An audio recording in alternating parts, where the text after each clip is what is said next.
3 4 गली गली में शोर है, गली गली में शोर है, हर गली में शोर है, हर गली में शोर है। বিজেপির দুই কর্মীকে মারধরের প্রতিবাদে কেন্দ্রীয় মন্ত্রীর প্রতিবাদ মিছিল।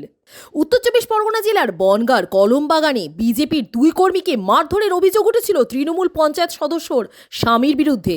বিচার চেয়ে থানার দ্বারস্থ হয়েছিল বিজেপির ওই দুই কর্মী। পরবর্তীতে কলমবাগানে রাস্তা অবরোধ করে প্রতিবাদে নেমেছিল বিজেপির কর্মী সমর্থকরা।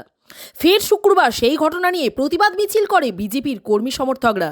কর্মী সমর্থকদের এই প্রতিবাদ মিছিলে সামিল হন বনগাঁ লোকসভার সাংসদ তথা কেন্দ্রীয় মন্ত্রী শান্তনু ঠাকুর।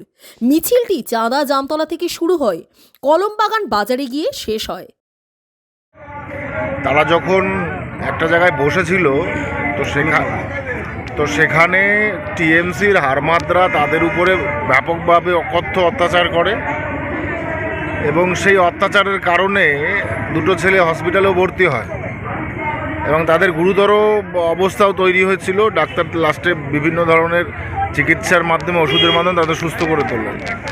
এই যে টিএমসির এখানে যে বারবারন্ত এবং এই যে মানে আমাদের বিজেপির ছেলেপেলের উপরে যেভাবে মানে ইচ্ছাকৃতভাবে যে এই হামলার প্রতিবাদেই আমাদের এই বাগদা বিধানসভার এই মণ্ডলে 4 নম্বর মণ্ডলের পক্ষ থেকে আজকে বিজেপির মহামিছিল হচ্ছে।